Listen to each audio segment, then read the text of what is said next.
warahmatullahi wabarakatuh. Berjumpa lagi dengan saya Siti Juhairia, peserta KKN tahun 2021 di Universitas Wiraraja. Saya berasal dari kelompok 11 program studi akuntansi. Pada video kali ini saya akan melakukan praktikum sederhana pembelajaran IPA di sekolah dasar dengan judul Memahami Hukum Archimedes dengan Media Telur. Mendengar istilah Archimedes tentu merupakan hal yang sangat asing bagi adik-adik siswa di sekolah dasar. Namun sebenarnya hukum Archimedes ini sudah dipelajari di bangku sekolah dasar dengan istilah yang berbeda, yaitu benda tenggelam, benda melayang, dan benda mengapung.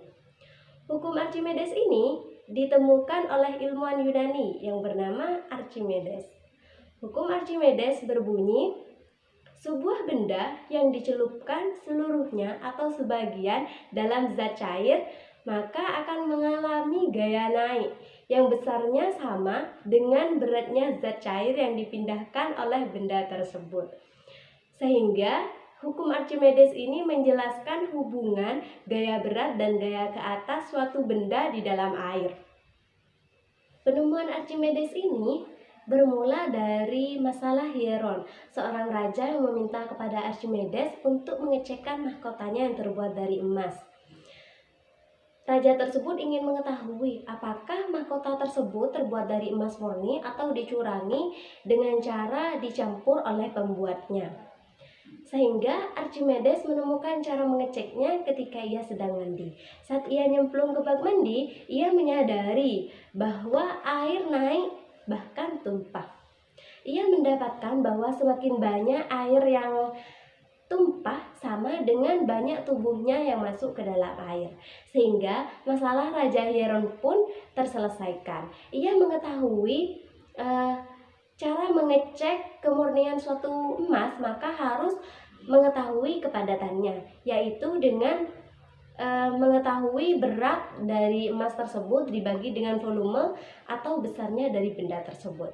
Baik, di sini saya sudah mempersiapkan alat dan bahan yang dibutuhkan untuk praktikum hukum Archimedes.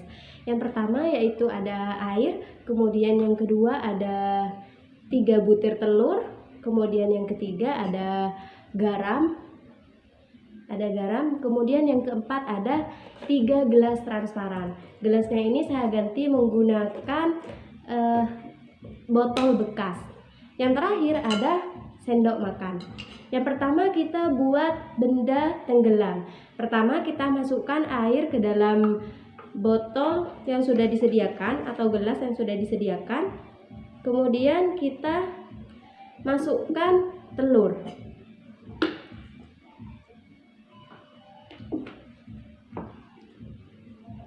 Maka telur akan tenggelam. Yang kedua yaitu membuat benda melayang. Pertama kita masukkan air ke dalam botol yang sudah disediakan atau gelas yang sudah disediakan. Airnya jangan sampai penuh. Kemudian kita tambahkan 2 sendok makan garam.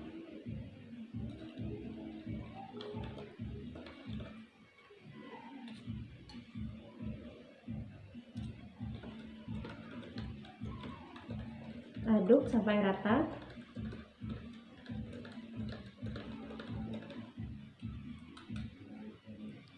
Kemudian masukkan 1 butir telur.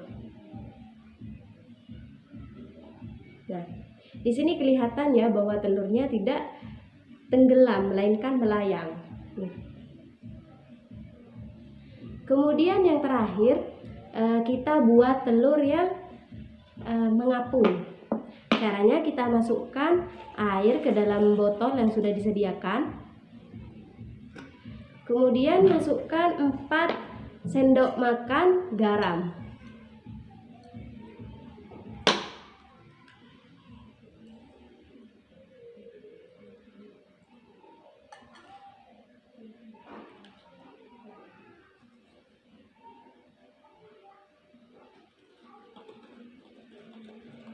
Aduk hingga garamnya larut ke dalam air.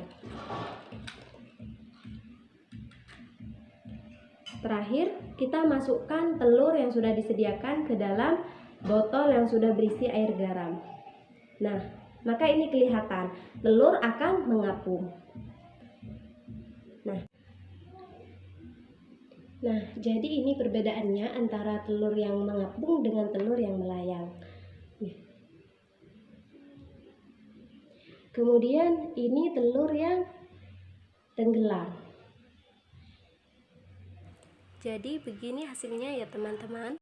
Maka berdasarkan hasil dari praktikum tadi dapat disimpulkan bahwa ketika telur diletakkan di dalam gelas kosong atau gelas yang berisi air, maka telur akan tenggelam seperti ini.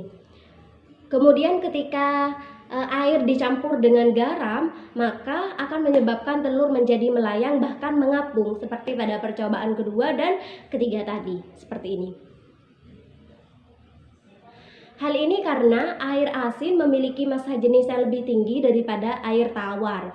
Sehingga semakin banyak kandungan garam yang ada di dalam air tersebut, maka tentunya akan semakin tinggi pula massa jenis pada air tersebut.